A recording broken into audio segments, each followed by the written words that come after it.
We're going to talk about what has happened in Ukraine on this day of the Russian invasion. We'll examine the actions and the strategies, both military and political. Now, if this is your first time watching, my name is Darren Gertis. I'm a professor who's built multiple leadership programs at Charleston Southern University. So we'll also view these events through the lens of leadership. And I also wrote a book about Zelensky called I Need Ammunition, Not a Ride, and you can find it on Amazon. 5th, and I'm going to update you on what's going on in Ukraine today. So, bad news. It looks like CNN and uh, Reuters and France 24, and pretty much everybody is reporting. Al Jazeera that the city of Severodonesk is now completely under Russian occupation, and so this is bad stuff. The eastern Ukrainian city of Severodonetsk is completely under Russian occupation. They've gotten out of the city to the degree possible and have ceded control to the Russian authorities there. If we look at the deep state map, you can see that reflected in the map to just today, just like an hour ago.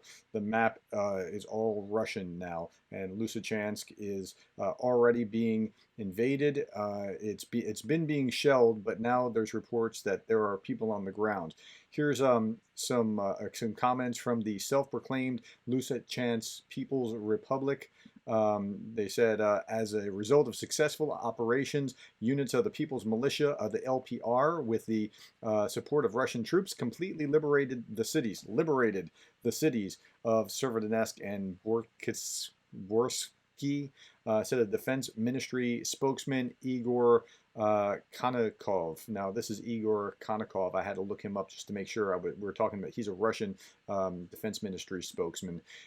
Yeah, so they've liberated that city. Well, they bombed it to smithereens. That's not exactly liberation. That's complete destruction. By the way, the people who were fighting in the Luhansk People's Republic. Now, these are Ukrainians who are fighting for their pro-Russia, and it's a very small fraction compared to what it used to be. That's pro-Russian still, but and these guys have been fed into a wood chipper. They had something like a 55% kill rate. I mean, a rate of being killed in battle, 55% if they were fighting with Russia against the Ukrainians here. That's higher than the people that were fighting, or the airborne forces that were dropped in Normandy on D-Day. So that's terrible. So that's the next step. The next step is Lysychansk. So here is the Guardian, and Lysychansk is set to become the next focus of fighting. If Lysychansk falls, the entire region of Luhansk, which along the Luhansk makes up the eastern Donbas region, could fall under Russian control. Okay, let's go back to the map. And so here's the border. So Severodonetsk and Lysychansk, these are the only big cities here. This is very little left. Okay, and they'll be able to fairly easily close this off once this goes out. So the Ukrainians have to get out this road and get out before they're surrounded, or they have to be able to punch back in a very significant way. Because if we look at what's happened on the ground, it's been bad. Let's roll back the clock for about 2 weeks and just watch what goes on here. So this is, look how much will go away here. Okay, so this is 2 weeks ago, and the red is Russia, right? So I'm just going to start clicking on here, and the 12th, the 13th, the 14th, 15th, 16th, 17th, 18th, 19th, 20th, 21st, 22nd, 23rd, 24th, and 25th. So it's not good. So that's where we are on the ground. Okay, so Lysychansk will fall. Now, this led Boris Johnson, the Prime Minister of Great Britain, to make some statements about, like, hey, we got to be careful that we don't just make a bad peace because of this. Johnson said too many countries are saying this is a European war that is unnecessary, and so the pressure will grow to coerce maybe the Ukrainians to a bad peace, he told reporters while he was visiting Rwanda. And he said the consequences of President Vladimir Putin being able to get his way in Ukraine would be dangerous to international security and a long-term economic disaster. Now, he's absolutely right. I got a lot of heat right about the time that Russia invaded. I don't remember if it was just before or just after or whatever, because I posted this on Facebook. And people were saying, man, you don't understand. I mean, I got more comments on this than anything else. You don't understand. Putin's not bad. He didn't kill X number of million people. Wait, hold on, give them time. Okay, or they would say something like, "You just don't understand. The Nazis aren't the same thing as the Russians." I know. I wrote my master's thesis on the Nazis during World War II, on how they made people legally non-people. So I understand what's going on here. But here's what I understand: while their ideologies are not the same, their actions are extremely similar. So Hitler invaded Poland on the pretext, now again, pretext, that Germans were being oppressed by the Poles, and so they had to go liberate them. Russia invaded Ukraine on the pretext that the Russian citizens were being dealt with harshly or some similarly oppressed by the Ukrainians. And so they had to go in and liberate them. It's the actions that they're doing the same thing. And what will happen, either he'll get stopped here or it'll get worse. Now, let's look at this. This is Interfax Ukraine. Russia resumes attacks with missiles. Now, so they bombed from Belarus. Well, what do I mean they bombed from Belarus? Here's the deep state map again, and here is Ukraine, and here's the northern border. Here's Russia, and here is Belarus up here in the top. So they, from Belarus, now they launched the ground war from Belarus as well as from the Russian border, but they now shot missiles overnight and bombers overnight into like places like Lviv and Kiev and Sumy and other regions. And so they won't stop. I mean, right? So this is the first time they use these long-range bombers from the airspace of Belarus. That's a dangerous thing, because what the Russians are trying to do is draw in Belarus as an ally, and that could, to double team the Ukrainians, and that's going to be a potential problem.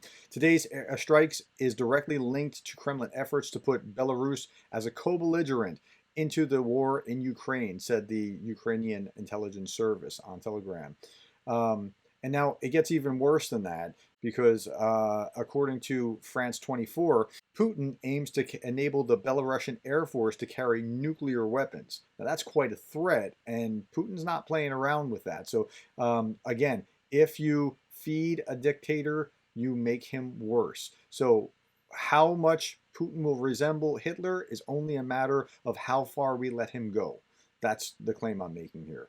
Okay, in other news, Russia removes the Polish flag from the Katyn World War II memorial amid tensions over Ukraine. Russian authorities have removed the Polish flag from a memorial in the Katyn forest, marking an area where and I didn't know what this was, where mass killings of Polish officers by Soviet forces took place in April to May of 1940. So I didn't know what this was, so I had to look it up on Wikipedia. Yeah, Katyn Massacre was a series of mass executions of nearly 22,000 Polish military officers and intelligentsia by the Soviet Union. This isn't removing the Japanese flag at Pearl Harbor that attacked us. This is them removing a flag of these people that they destroyed, they violated, they obliterated. It was a war crime. And now they're talking about it like this. Andrei Borisov, the mayor of Smolensk, said on social media that the decision was made by the Ministry of Culture. Quote, "I will express my general opinion. There can be no Polish flags on Russian memorials. And after the frank and anti-Russian statements of Polish politicians, you killed 22,000 people and you have the gall to say, I mean, what?" Okay, anyway. All right, so that's what was going on there. And then this last article I thought was really interesting, because I want you to understand that the war is not just a military war, although it is, and it's not just diplomatic with the G7 and European Union and NATO, although it is, and it's not just economic, dealing with sanctioning Russia, although it is. It's also a digital war. So European politicians were duped in deepfake videos calls with the mayor of Kyiv. So here's what's going on. The mayors of several European capitals have been duped into holding video calls with a deepfake, that's some kind of AI, artificial intelligence, that mimicked the mayor of Kyiv, Vitaly Klitschko. The mayor of Berlin, his name is Giffey, or her name, Franziska Giffey, said there were no signs that the video conference call wasn't being held with a real person. After about 15 minutes, Giffey became suspicious when they started talking about how they were ripping off the German government. So the Berlin mayor's office contacted the Ukraine ambassador like surreptitiously and found out, yeah, this isn't a real call. And Giffey said, it's sadly the reality that the war is being waged with all sorts of means, including on the net, to undermine trust by digital means and discredit the partners and allies of Ukraine. Okay, so that's where we are today. I mean, it's a pretty amazing thing that this is where we are. There's one last thing, and I'm not going to show you the article, but I read something about it. And I just want to show you. I'm going to pull this map over a little bit. So you know what was going on with Lithuania, Lithuania blocking Kaliningrad, and the Russians are flipping out about it. It's a blockade because they won't let them use their rail to go to from Kaliningrad, which is part of Russia. It's like a territory of Russia to Belarus or through Belarus into right. So they're blocking their rail. It's a blockade. Well, you know, you're blockading the Black Sea, so think about what you're calling this. So at any rate, the Poles are really concerned that the Russians are just going to plow through Belarus here, or from Belarus to Kaliningrad, or through Lithuania here, and just create some kind of land bridge. Now, if they do that, that's real dangerous because now you're attacking a NATO country. Article 5 kicks in, and my kids are pretty soon going to be of military age. I do not want this to happen. They do not want this to happen. Nobody wants this to happen except for Putin. And that's where we are on day 122.